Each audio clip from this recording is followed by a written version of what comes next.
Hello. Greetings, Nick. How John. are you, young man? I'd say we both have had I'm well enough, but it sounds like we both have had some struggles lately. Yeah, to the uninitiated, to those who are watching and Yeah. don't know, you had took quite a spill Yeah, with I did. medical ramifications, and 4 days later, I was out jogging and I hit the deck. No medical ramifications except for scratches and bruises, and Yeah.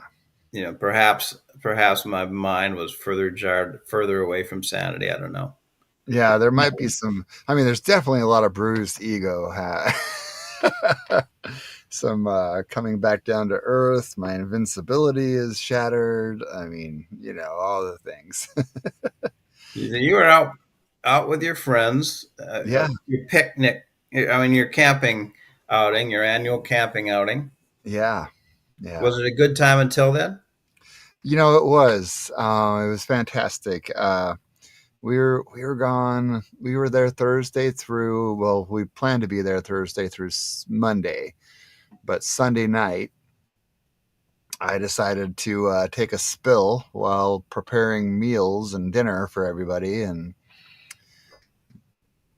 d- dislocated my elbow. So I don't really. There's no real delicate way to put it, but it was pretty. It was pretty gruesome. Um, yeah. So Show them your. Oh, I got a little hardware. I got some new hardware here. Yep, there we go. A little brace. Um, so get to wear that for a while and then let some more inflammation and swelling improve, and then hopefully some more imaging, and then likely just some long rehab therapy, physical therapy. So that's the story. That's how I get to finish up my trip, finish up my summer. The worst part about it was I was supposed to play cornhole yesterday with a cornhole fundraiser tournament with my daughter for her basketball club. So I got to watch and not play, and she didn't play either. But we just kind of backed out as far as registered, and we still donated and did some silent auction, and had fun, and we were there to support. But it was Yeah. a bummer watching something I enjoy doing and was looking forward to participating in, and just seeing such a silly moment of, you know, yeah, injury. So, Silly moment of injury. yeah, yeah. And when you told me, when you texted me, and you said you had a clumsy fall, I thought, wow, if it happened Thursday night, what kind of synchronicity is that? Oh, right. We're both hitting the deck on the same day. Yeah, yeah. Uh, yeah. So Yeah. what's Well, happened I'm for glad me you didn't since get we? injured. Oh, go Oh, ahead. I was saying I'm glad you didn't get injured, because I could see, from, describing hitting the deck while running and hitting some mud, that could very easily have led to the same injury, honestly. I mean, Yeah, I could be putting my I arm got out. up and I had mud and blood Oh, on okay. both the elbow and the knee, and I was like, "Ooh, infection!" So I ran back as fast as I could to the house Yeah. to wash everything off. Oh, yeah. Um, Oh, boy. but the big deal for me is I started work again. That's right. We didn't talk about that last time. It was kind of a nascent thing. And Came out of yeah, retirement. Came out of retirement, back to the hospice chaplaincy job. yeah, you'll notice in our description of the episode, I edited a little bit, and I took the word, what was it? Retired hospice chaplain. I just put hospice chaplain and author, and then yeah. So Hospice it was a chaplain. little subtle hint at that, but since you're Right. sharing now, it makes sense for anybody who is a keen observer. Oh yeah, I wonder if anybody noticed. I don't. I probably not. They Yeah, will know probably that I not. pointed out, but yeah. So, So oh, yeah. So you came out of retirement to keep doing the good work. last week, had to drive up 50 miles north of here to Fond du Lac, Wisconsin on Monday for a day of meetings and such. And then after that, it was, excuse me, Bless you. after that, it was out in this flood ravaged town. Yeah, what a week. Yeah, Tuesday, the flood happened on Sunday night. So Tuesday, getting to where I was going was a challenge. Yeah. I had to reroute several times. And there was one large puddle. I thought, do I try to cross that or not? And I thought, no, I might die. So I'll, so Yeah. go around. And but then I spent 4 days, with the exception of a couple meetings, um, visiting patients. It's like Okay. riding a bike, Yeah. Yeah, but get back on. And I'm good at having rapport with these patients. yeah. The Well, very they're lucky. first one, Yeah. what'd you say? Oh, I said, anybody, family or patients, I imagine they're lucky to have you. So, Oh, that's kind of you to say. yeah. The very first one greeted me with I can't even quote it because it was shockingly obscene little poem. Oh, a poem. As obscene as you can get. A little Okay. 95-year-old lady, and racist. Oh boy. Yeah. So I'm just like, Jeez. Yeah. Well, nothing like, getting right back into it into the right. Yeah. Unvarnished. yeah. Um, oh, and then the cutest one. Yeah. A woman said to me, Chaplain John, I'd like to have a prayer from you, please. I said, okay, what would you like me to pray about? I'm concerned about the safety of the animals in the zoo. Oh, Isn't that cute? that's sweet. Yeah, I thought it was Yeah. very cute. The 96-year-old woman sitting there in her little spot. Yeah. And then I met one couple also that were charming. He is his cognitive function is 60%, Mm. but she was sharp as a tack. I said, "Well, how did you two meet?" Hmm. Well, he was a farm boy, and I was a farm girl, Okay. 40 miles apart. And my sister's husband, or something like that, I can't remember exactly what he Yeah. was. He was married into the family, thought that we would get along. So he arranged a meeting at the filling station. Nice. The So film. that's how they met. And they've That's been married funny. for 60 years. Yeah. The filling station. I love that. I did too. They arranged a meeting. Yeah. Yeah. So you pulled in there looking for gasoline and you left with a ring. She goes, almost.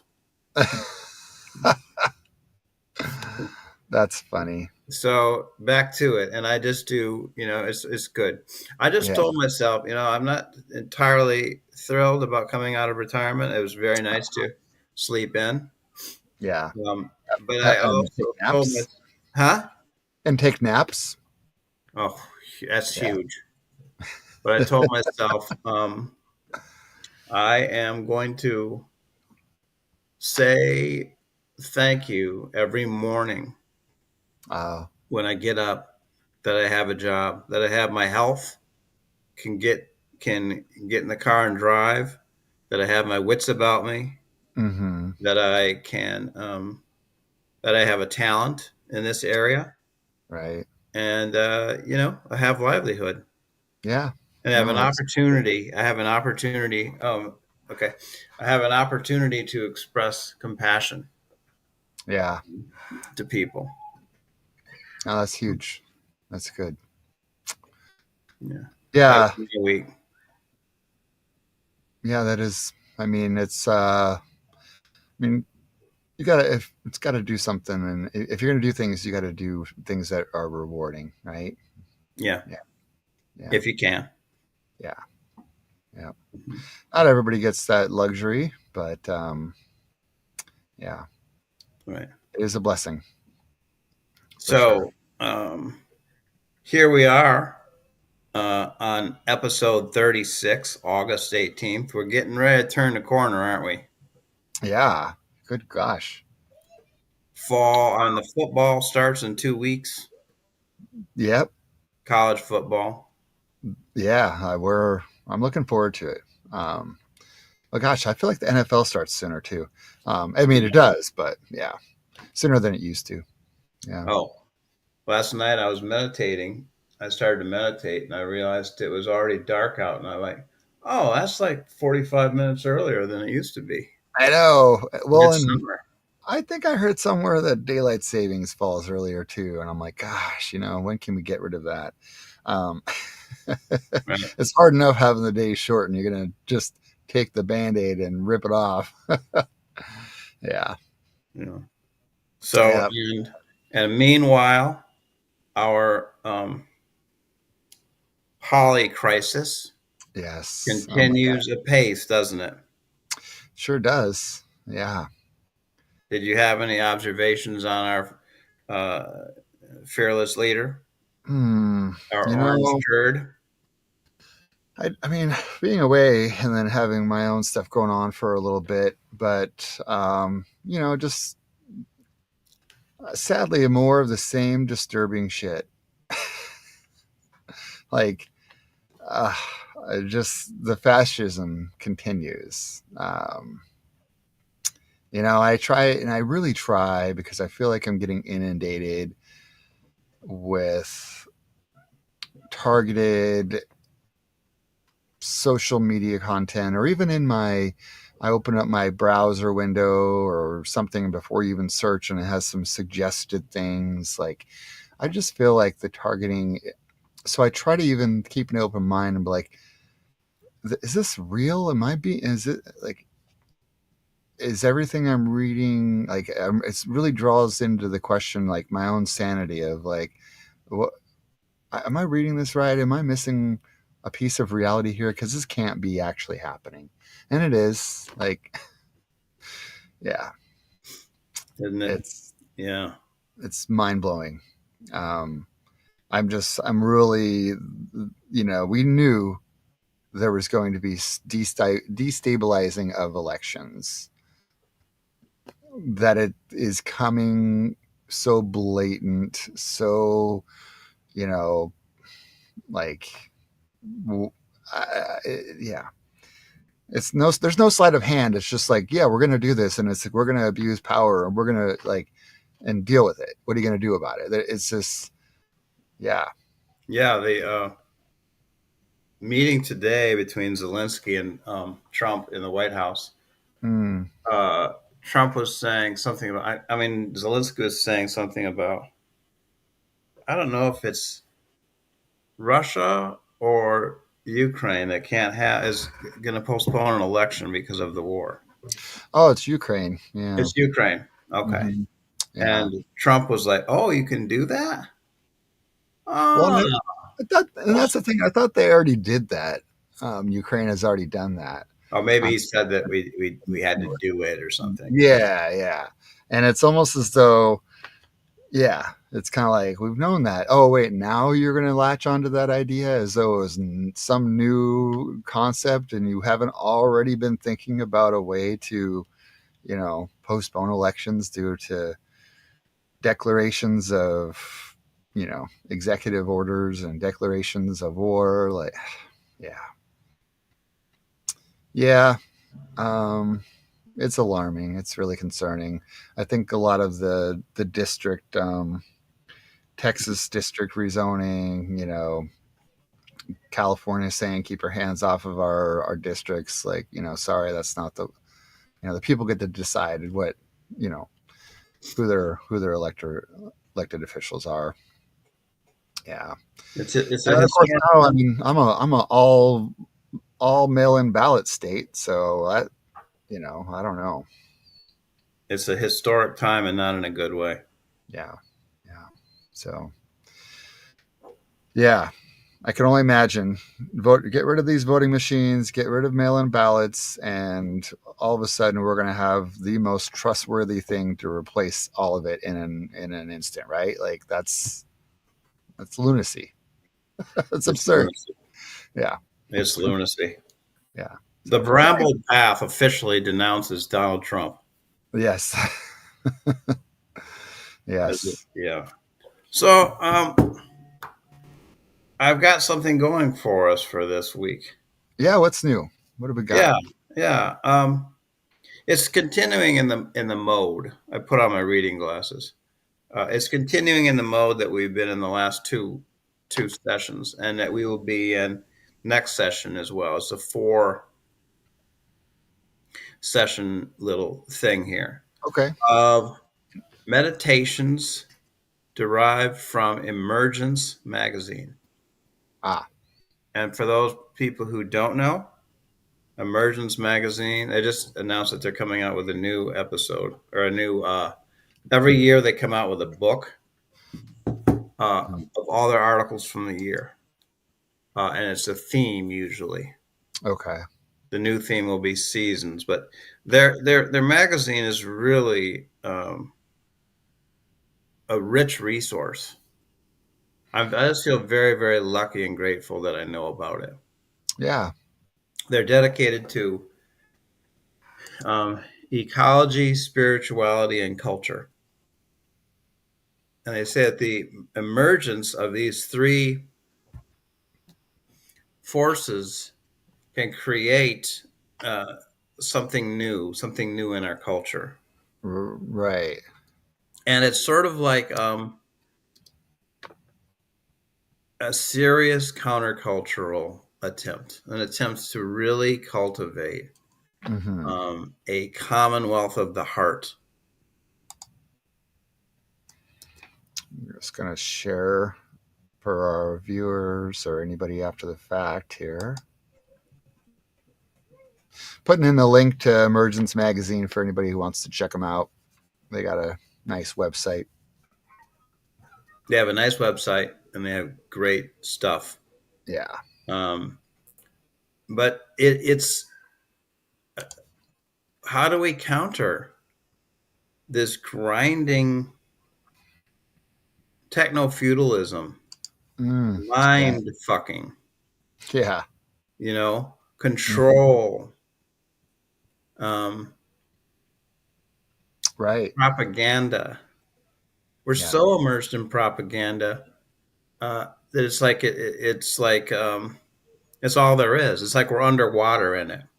Yeah. Well, it's like I was just saying earlier. I feel like am I, you start to wonder what's reality. I mean, Exactly. yeah. And this is one little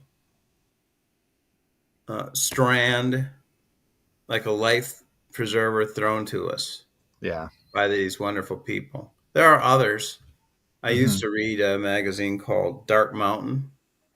Okay. Dark Mountains in England. They decided 15 years ago that we're not going to make it. Humanity's going to go extinct. Oh. Yeah. And so they did a lot of art, a lot of essays on how to have a graceful exit. Mm, Only thing was, two of their founders, who I follow still, yeah. decided that they no longer felt that way. Hmm. And these two guys are worth reading. Paul Kingsnorth and Dugald Hine Yeah. over in England. But that's a different magazine. I don't even know if they're still publishing. I think they are, but it's just different. I bet. Yeah. All right. But back to emergence and what they call the summer of practice. We're finishing up the summer of practice now that we're in mid-August. Um, are you ready for me to read to you, Mr. Yeah. Davis? Absolutely. Continuing our summer of practice, we invite you into Another 4 audio practices for the month of August that prompt you to connect with the living world through simple acts of attention. Each of these practices are designed to open the senses to something beyond yourself. Mm. The breath you share with trees, the language of birds. That's what we're going to look at today, those two things. Okay. Next time is the next two, the sound of silence and the Mm. wonder of the dark. Okay. As with the first set, these practices are multimedia, although we're not going to do multimedia. Um, Available to listen to online through the podcast week to week or as text to read, which is what we're going to do, and are Gotcha. meant to be taken with you as you walk, potter in the garden, or simply sit by an open window wherever you feel the call of the earth is Mm. present. Yeah. The first one, encountering trees. Beautiful little piece of artwork on that. Let me see if I can get it. Oh, yeah. Yeah. Since the very beginning, we have been ultimately linked with trees, sharing breath within Earth's great respiration of carbon and oxygen. And while we often reduce trees to ornaments within our landscapes and consume them as expendable resources, they constantly invite us through bloom, shade, wonder, breath into closer relationship. In this practice, you are encouraged to respond to such gifts with a renewed quality of attention and acknowledge the threads that bind you and the tree together within a shared biosphere. All right. From the old growth forests, whose presence precedes our lifetimes, to the rooted sentinels of our own backyards, trees are humans' oldest and most constant companions. Since the very beginning, we have been intimately linked with these beings, sharing breath within Earth's great respiration of carbon and oxygen. And while we often reduce trees to ornaments within our landscape and consume them as expendable resources, I already read that. Acknowledging the threads that bind you and the tree together within a shared biosphere, see what emerges as you hold an intention to simply be in the presence of a tree. Mm. Go outside and find a tree that you feel drawn to, perhaps in your front yard, growing in the park down the street, or newly met on a hike through the forest. Go out with the intention of dedicating time to spend with this tree. Once you've found the tree, introduce yourself. This could be a spoken introduction, or resting against the bark, or picking up a leaf from the ground and pressing it into the palm of your hand. Do what feels right to you. Take a moment to quiet yourself. Try to slow your thoughts by spending a few minutes focusing on the inhale and exhale of your breath. Each time a thought or distraction enters your mind, bring your attention back to the breath. Here you are, and here is the tree. Two presences being together. Sit or stand beneath the tree. Spend some time simply observing the tree through your senses. Notice colors, patterns in the bark, shapes of leaves, the smells around you, the texture of the trunk, the temperature under its boughs. Now, move away from observation and try to perceive the tree afresh. Step outside of your usual ideas or expectation about what this tree is or should be. Allow it to enter into your imagination and surprise you. After spending a few minutes with a tree, you may find that you begins to form questions for it. Some of them may seem silly and obvious. Others may not have words to go with them. Others will be unanswerable. It doesn't matter. Go ahead and ask in a way that feels right for you. With your mind, senses, and heart receptive, listen for answers. Consider the tree in its wider ecosystem. What cycles and rhythms is the tree attuned to? What reciprocities with the biosphere, giving and receiving, does it engage in? What relationships might the tree have with the soils, waters, and creatures around it, including humans like yourself? Return your focus to your breath. Breathe in and out in 5-second intervals. Consider the exchange that is occurring. You are inhaling oxygen released by the tree, and the tree is absorbing carbon dioxide exhaled by you. Keep breathing in this cycle, conscious of the rhythmic interchange of breath that is keeping both you and the tree alive. Visit the tree 3 or 4 times over the course of a week or month, or whenever you can. You may already know or choose to find out the species of the tree, the age, the history, or you may not and prefer to simply be with the tree. Each time, spend a minimum of 30 minutes with the tree, being present and connecting through the breath. Notice what shifts in you, what you begin to see and feel that you didn't before as you encounter this tree. Finally, after returning again and again, the tree will be more and more familiar to you, and you may begin to feel the seeds of kinship forming. What does it mean to care for and befriend a tree? This is another question that need not have any definitive answers. You may, however, want to reflect on your experience and explore it through writing, photography, drawing, or another medium you feel drawn to.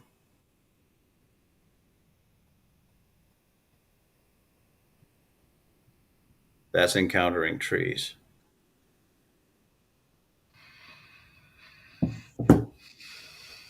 And for those who are listening who haven't heard us talk before, I followed this directive a couple of years ago, 3 or 4 years ago. Mm-hmm. And there was a particular tree in a park that I befriended like this. What was interesting was, as I kept going back to it, I was seeing it more and more clearly as time went on. Yeah. More and more noticing the texture more, noticing the oddities of it, the uniqueness of it. And then, like it says at the end there, taking in the biosystem that it was embedded in and thinking, because I've been told there's a couple writers who've said that trees are communicating with one another. They're sending messages back and forth about perceived danger or about the changing of the seasons. Yeah. I'm looking around going, so these are your friends, huh? Mm-hmm. Mm-hmm. You're talking to each other. Yeah. So for our viewers, anybody watching this now or after the fact, have you ever experienced a relationship with a tree? The reason I ask that is, as you described, here we are from Emergence Magazine, talking about an exercise, a meditation that encourages and promotes the exploration of a relationship with a tree. And, and it sounds what's the word you hear people talk about, tree huggers, or Yeah. very hippy dippy, Right. um, and I think it's that there's some fun and truth to that, Yes. and it doesn't need to be so, uh, I don't know, cringe or hip or whatever. Um, Cringe and hip at the same time. Cringe and hip. Like some people are like, well, that's tree hugger stuff, or like, ooh, that's hip. I'm gonna get in touch with nature. Like, it doesn't need to be that complicated, because like you said, you just found yourself without prompting, without trigger, developing this practice. And the reason I put this question out there is, you know, I have found myself admiring trees, whether it just be on a trip during some seasonal changes, or sitting on a perch of a hike looking at the canopy of the variability, enjoying the nuances of all the deciduous and foliage changes of the Midwest compared to, say, the Northwest, pine tree world. So, but also there's the macro level, but on a micro level, I wrote a poem in high school. I wish I could find it, for my creative writing class, and it was names in a birch tree. And Names in one.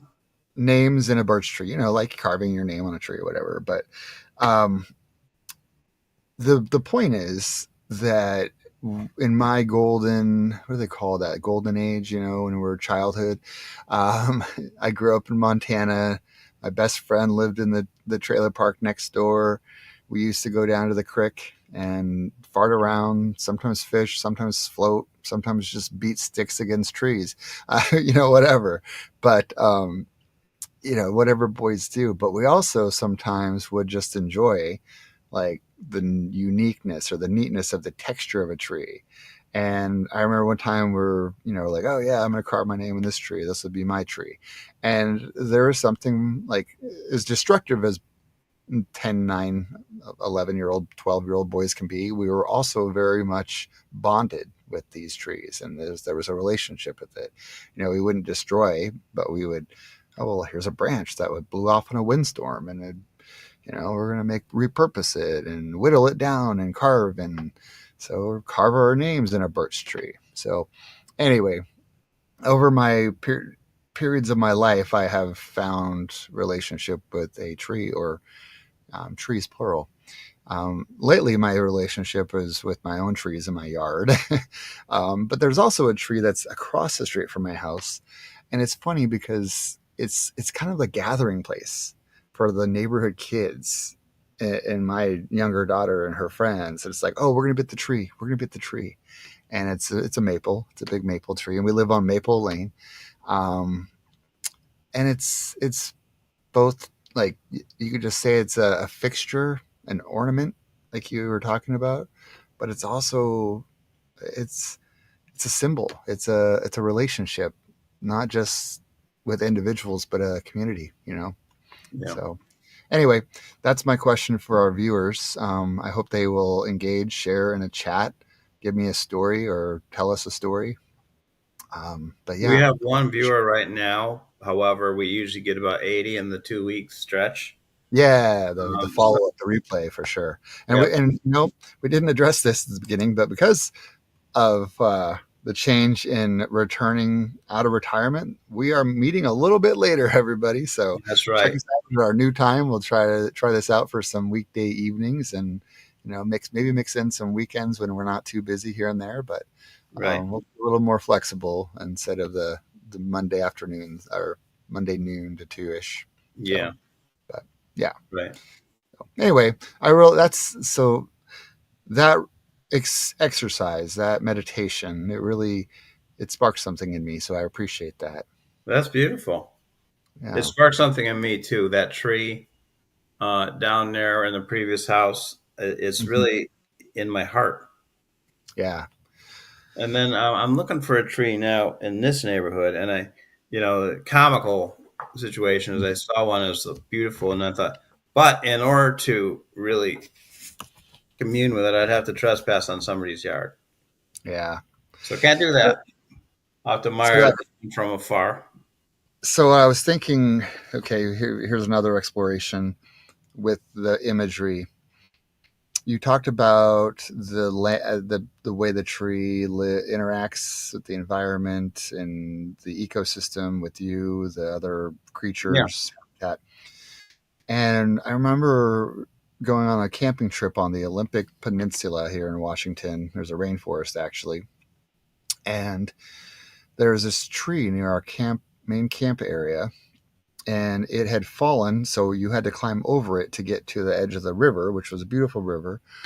And if you didn't do the trail and do the climb over this tree that was in the way, there was actually a little path, and where the roots had come up out of the ground, it created this tunnel system with the Oh, foliage. And it was, you just ducked a little bit, but it was kind of cave like. And I was just like, wow, I wish I came. I mean, at first I was thinking, I wish I came through here as a kid, because this would just seem so magical and like entering a fantasy world or realm, and then of course you follow along the tree and you see different mushroom varieties and little, yeah, it was cool. It was just a neat thing. So even, and the reason I thought of that is you had flooding, and I thought about the trees around you and how that can reshape the landscape, and trees that have been there for decades or even centuries. I'm not sure how old they are in your area, but um, some really old trees, and how in such a moment of a disaster something can be taken from the environment, the landscape so quickly. it's the truth. Yeah. So It's the truth. And it yeah, could happen more frequently with climate change, absolutely. more extreme weather. Yeah. So Yeah. I love that. I love the tree. Um, what was the title of that one again?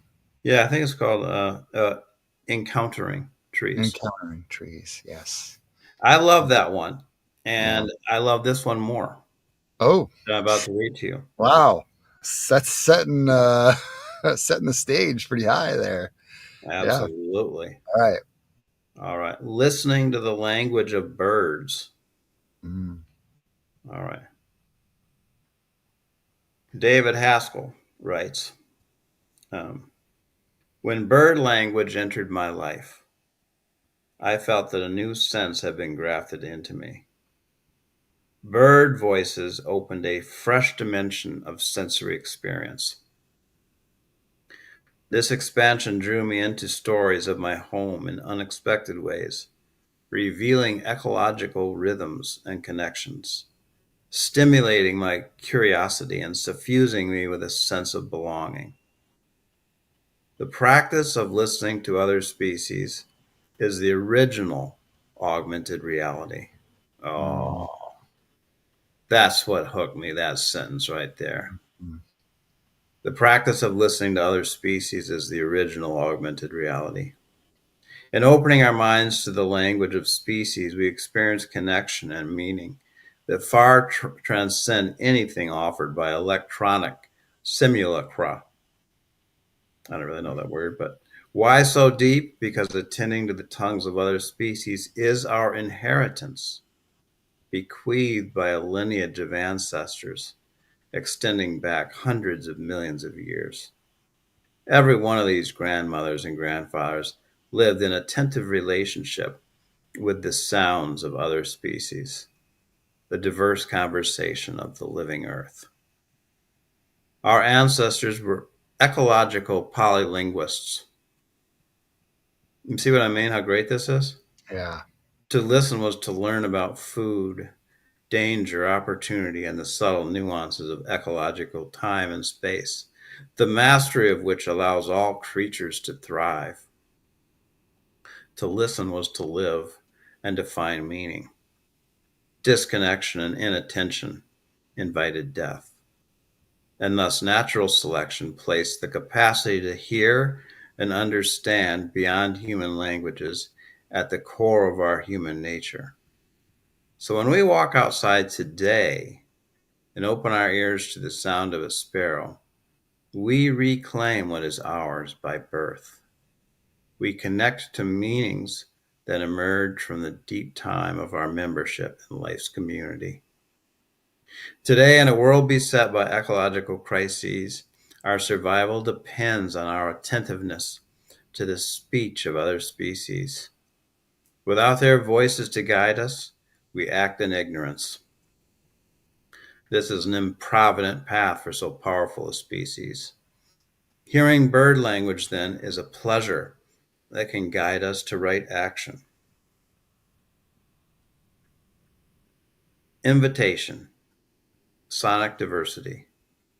Revel in the acoustic diversity of bird sounds around your home. Start today.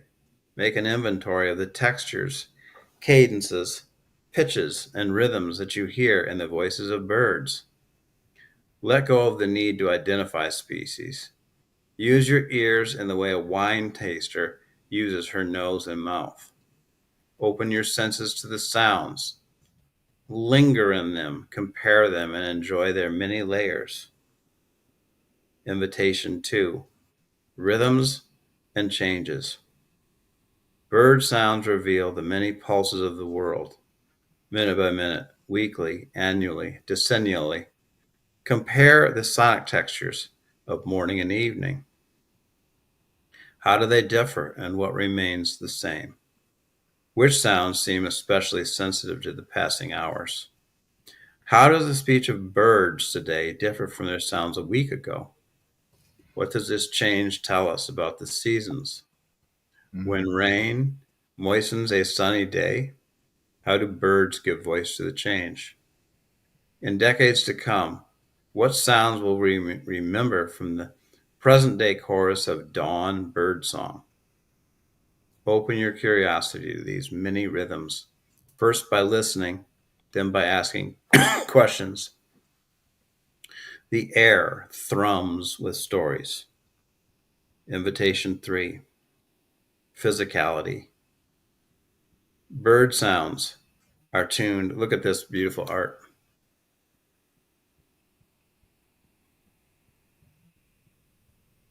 Oh, That's birds up in the sky. yeah. Yeah. Wow. Bird sounds are tuned to the space around them. A leafy woodland, a canyon, a wave slammed shore, a city street. Sound flows and resonates in radically different ways in each of these places. In the voices of birds, we hear the diverse physicality of the world, each species adapted to its home. How do the birds of treetops differ from those skulking in the grass? When you travel from field to city, note at each place the nature of bird sound in relation to other voices, the voices of grass, water, and engines. Hear the material diversity of the world expressed through bird flesh. Mm. Isn't that beautiful? Invitation 4. Names. As in human friendship, names help us to connect and remember, especially in the early days of our acquaintance. Give names to the 5 most common bird voices you hear around your home. Then name 5 more. Make up your own taxonomy of voices or invite an experienced bird listener along with you. Not only does naming connect us to the birds, but the process also draws people together. That sound is the song sparrow, in quotes. Thank you, I hear it now.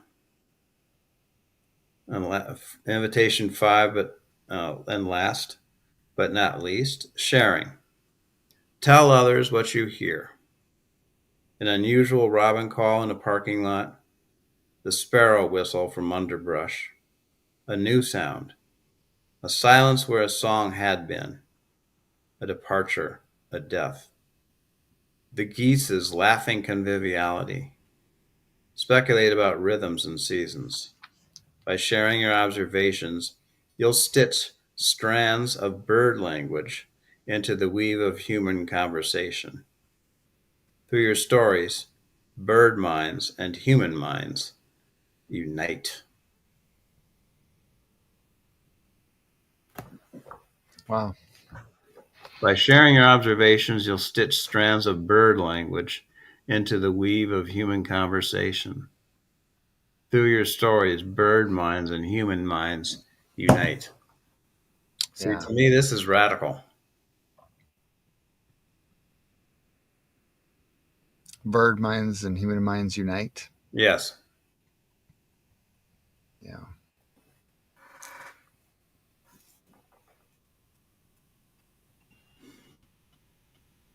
You're a very bright man and you're taking this in. And I know you're going to say something here in a minute.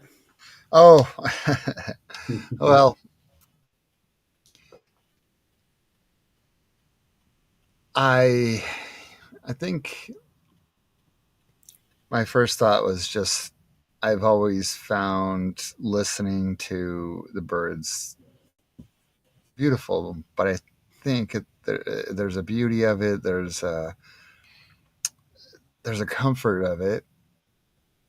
Um, for example, we have some ring connected cameras, whatever, on our home, a doorbell one and a driveway flood camera. But then we have one in our backyard that was solar powered. And once in a while, very rarely, but I can tune into it or see what's happening. Oh, I saw my dog on the camera, or oh, my kid's playing in the backyard. And if I catch the snip and I listen to it, I can hear the birds of, Ah, of my backyard yeah, cool. because we have a wetland sort of water retention area that's made into a little bit of a wetland, and it's got a bunch of tall reeds, and then it's a little bird paradise, and there's not a lot of varieties, and that's where I was like, okay, I should be more intentional about, every once in a while I look up what it is, and like there's a real common bird and there's a few other sparrow types, and of course we get robins around, but there's a sound that they make, and I won't even dare replicate it, but I'll try to find it and see if I can play it next time. Um, and it's beautiful, and I can be away from home and tune into that backyard ring camera, um, and hear the sound of home. And That's so great. I was just thinking, there's, I could look at the cameras and see, oh, that's my home, and there's a sense of connection, but there's nothing like hearing that, oh, that I know that sound, that's home right there. So, but it's their home too, and that's where I was going with this, is I think I call that home, but do they know that they're calling their communication, their tone, their song in their home? it brings me home, so yeah. Very interesting. Yeah. Very interesting. I So love it. yeah. I love it. You're sitting at work and you can pull up on your smartphone. Yeah, through the Ring app or whatever it is, I Hmm. can. Yeah. um we mainly have it back there because we have a hot tub, or we'll put the above ground pool, and we were concerned about, like, okay, getting an alert if there's motion, like, oh, there's a kid that went to the backyard, we didn't know it or whatever. Yeah. So yeah, but now they're older, and we don't worry about like drowning and getting into things as much as we used to, in that Yeah. sense. Right. Yeah. This one and even the tree one took me back to in my childhood when I was 14, 13, 14, 15, probably. My family went to vacation in a place in western Kentucky called Pennyrile State Forest, Okay. Pennyryle.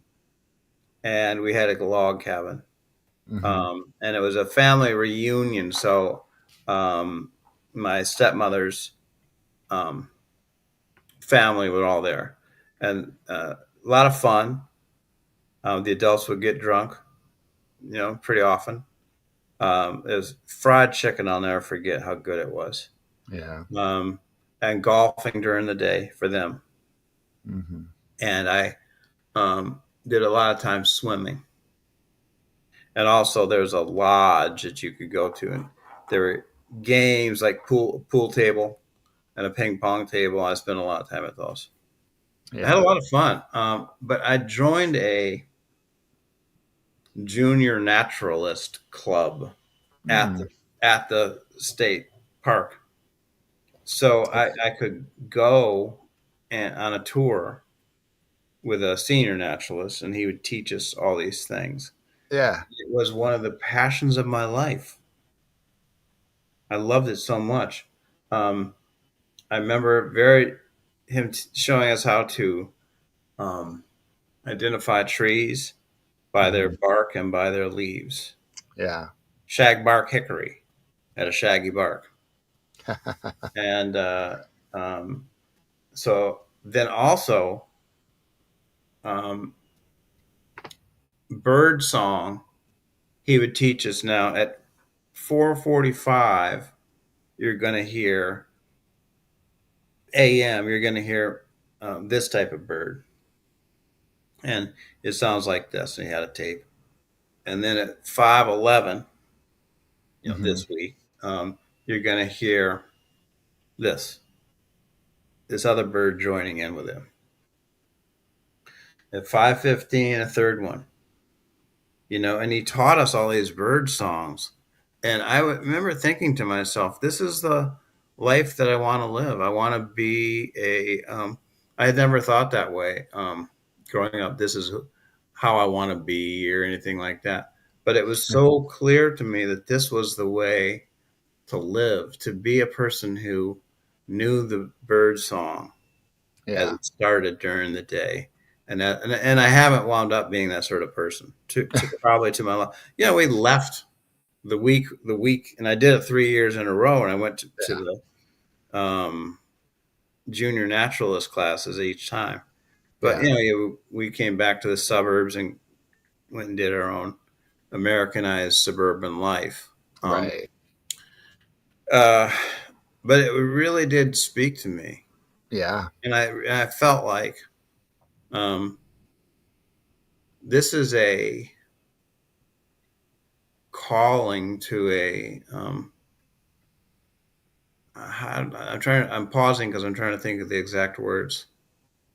More human dimension to myself, more human dignity, to be in ongoing relationship, so that I know when something's out of joint. Right. You know, oh, how come the chickadees aren't making a noise at 5:20? You Yeah. know, must be something going on. Maybe that means that the storm's coming. Stuff Right. like that. I just thought it was I still do think that it's a beautiful calling, Yeah. and that we need 100 million Americans to be thinking that way. Right. 200 Absolutely. million, 200 million would be better. Yeah. Yeah. Well, and getting back to the kind of the earlier parts of this meditation and reading, there was a challenge in there. There was a connection to I don't want to say better times or a better way, but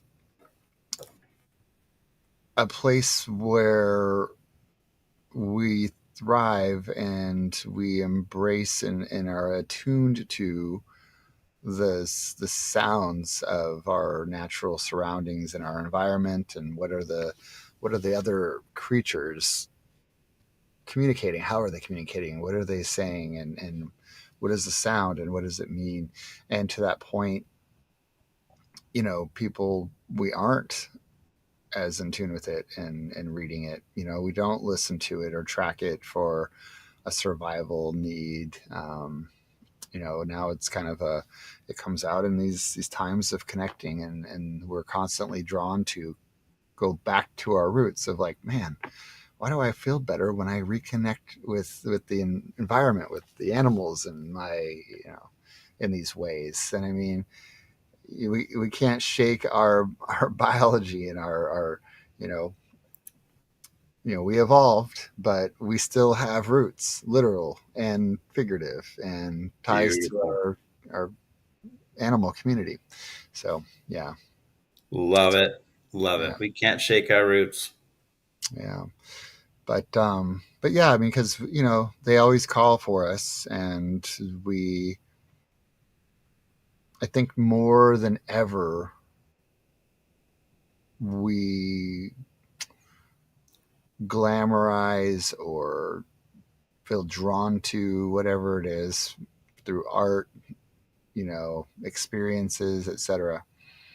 Um, and we get out there and we find that we need to reconnect. And I think we joked around about this before, where it's like people joke and say you need to go touch grass. Like that's a thing where it's at the minimum. Like that's the bare minimum. You can tell when someone's too immersed in technology and they're not in touch with all of reality. They're only getting a version of it, which is just not enough. And we're like, at the very least, you need to get out, you need to touch grass. And really what we mean is you need to listen to what the birds are saying and out in nature. Open your window at least. Get some fresh air. um, Take in whatever else is going on, because tunneling in on media or television or gaming or work and the work stress, like, and all the noise of that doesn't connect you with the nature and the way. We do have a comment here, so before we get too far along and winding up our show today, I want to make sure I put it out here. um, Good to have you here, Black Raven. um, I have absolutely experienced a relationship with a tree. I have a beautiful dogwood in my backyard that has become one of my besties. Hello, gentlemen. Good to see you. That's Hi, cool. Black Raven. Lovely to hear from you. I have some young dogwoods. I have two of them, and I do have a spot in my heart, because I was really worried about whether I was going to be able to grow and to nourish and take care of them, and they have done fine, and they take care of me. That's Yeah, beautiful. I yeah, appreciate that Corey found yeah, us several hours later. yeah, yeah. I'm back at work, Corey, so that's why we're a different time. Yeah. Yeah. So Um, very yeah, cool. beautiful. Beautiful. I love that meditation. That was a good one. I I know it truly was. it I was you set the stage pretty big, and I it did. delivered. It delivered. It I delivered. did. I said, yeah, the En- tree Engaging with meditation was trees, great, but this is even better. and then Now, the birds. next time we're going to see if it can. Uh, what's next here? The dark. Hold on. Listening for silence and being with the dark. Ooh, can't wait. Oh yeah, I thought of a few things with that already. I'm looking forward to that. Again, this is from Emergence Magazine.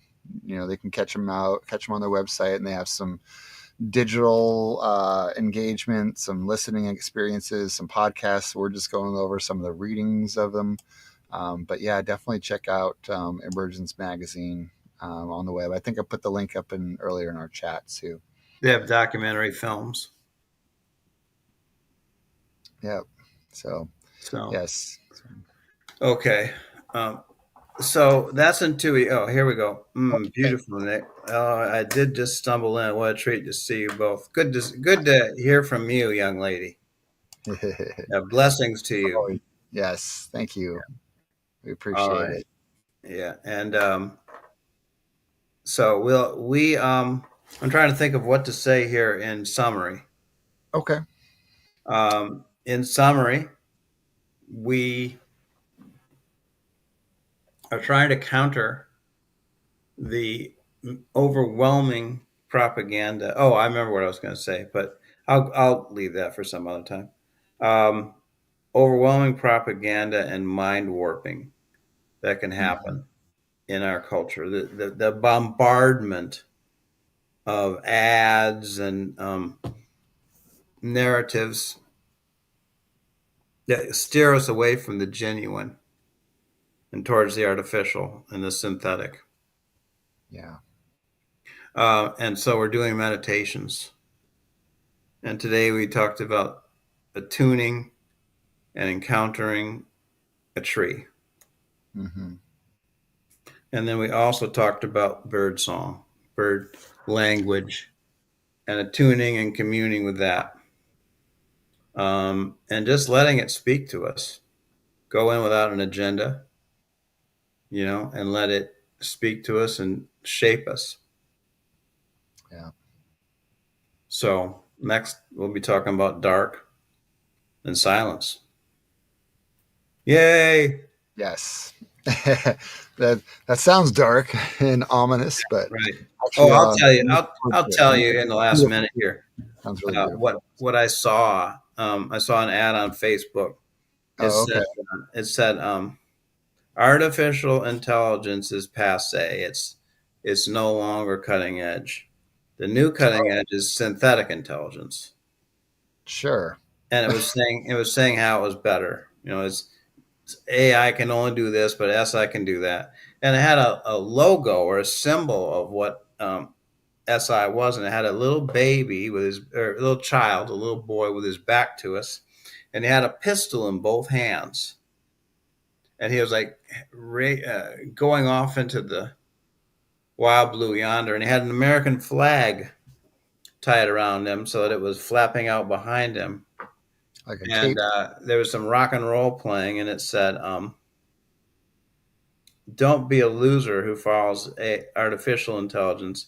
Be a dominator for the next decade with synthetic intelligence." And I said, "You couldn't possibly be less appealing with what you're saying here. A child Absolutely. with two guns and the American flag wrapped around him and some crappy music and dominate." Oh my gosh. Oh, I don't know where do you draw the line between yeah, where do you draw the line? potato, synthetic, artificial? Like, Right, you got synthetic grass, you have artificial grass. Like right. I don't, I, I don't. All I know is I'm sticking with Emergence magazine. Yeah. Yeah. All right. Well, thank you for that. I needed a little laugh at the end there, Yes. Right. Right. and that's completely insane. But talk about the. Well, thank you all. Thank you for being here. Lovely to be with our three listeners now, and with Oh, those who listen afterwards. yes. Thank you so much. We Oh, appreciate you, John. Always lovely catching up. And absolutely. Talk to you soon. talk to you soon. Okay. Bye now. Bye bye.